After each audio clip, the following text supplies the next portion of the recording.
So I've stepped out of augmented reality and I'm back to reality. And I'm in the library of the South London Botanical Institute with Alun Jordan, who is the artist of this amazing piece of work that we've been looking at all afternoon, the Hedge. Alun, thank you so much for inviting us to come here. What was the inspiration for the beginning of this idea? Somewhere in the back of my mind, I always wanted to give the South London Botanical Institute a hedge of its own, and that's of course because it relates to the Great Hedge of India. Was it a real hedge that actually existed in real life in India? Yeah. Whenabouts? Well, it was planted sort of in the late 19th century. During the British Raj, the British established a customs line that ran through India to extract a tax, which you might be aware of from films like Gandhi, which is his salt protest. The person who started the South London Botanical Institute, Alan Octavian Hume, he was head of the internal customs line in India. So he took this appointment and he inherited the customs line. Did you have to pay, was the tax salt? You had to pay a tax of salt across the line? It was a tax on the salt. Oh, on the salt that you were bringing across the line. That's right. Oh, I see. And Hume's first job was to inspect the custom line. And he quickly found out that about 80% of the custom line was stolen away every year, and took such a lot of labour to keep it up. And then his idea was to plant it as a living hedge, which took about 20 years to grow. But it was over 1,000 miles long. Hume himself, this makes him sound like a terrible sort of guy, exploiting the Indian people in this way. But this is what the British Raj did. It exploited, the resources of India. That's what it did. Yeah.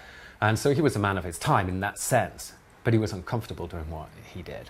And he was quite critical of British rule. And he, is very supportive of Indian nationalism and the formation of the Indian National Party. Lots of people have smartphones, iPhones, iPads. They're coming here with their device.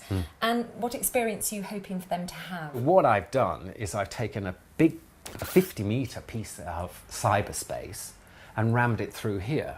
Now, there's all kinds of information in that space.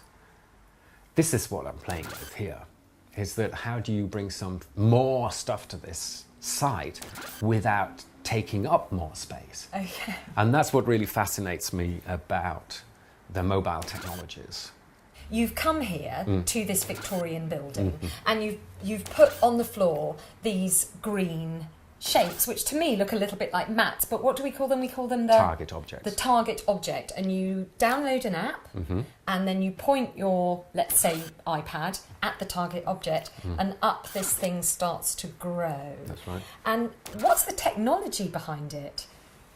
It was looking for technologies that could do that, really, and applications that could do that. And I started to look at augmented reality, which I'd only really experienced as a tabletop object. How did you go around choosing the colour? There's a long tradition of very green paintings in English art, from Constable being the prime example, and to David Hockney now. To Hockney now, and Hockney was, in my mind, obviously, his use of green to create a kind of electrifying sensation when you look at it was very interesting to me. And that's what I wanted from the greenness of these plants, to get a sensation from looking at it. I think you were saying, I think I overheard you saying to someone else that there's this idea, why is nature green? Yeah, why are plants green? Why is everything green? I hope you can answer that. No, I can't. Well, because it's got chlorophyll in it, but why is chlorophyll green is a big question in itself. And do you hope that people might sort of ask these kind of questions of each other and themselves when they see the hedge? I think when you see the range of greens that are in our hedge, in this augmented reality hedge, and you can see straight through it and see the other greens in the environment. This is something that I really had to think about, because you don't look at a constable outside. No, you don't compare it with real foliage. No. You have nature's palette and you have my palette. Together, they make you more aware of green. It's really quite beautiful. I think, and moving. Thank you. And it's art, and it's architecture, and it's horticulture, which is like this really beautiful fusion of the things that we're interested in, aren't we? And I'll be really fascinated how it develops and what responses you get from the audience as they come here for the next 3 weeks or so. Thank you.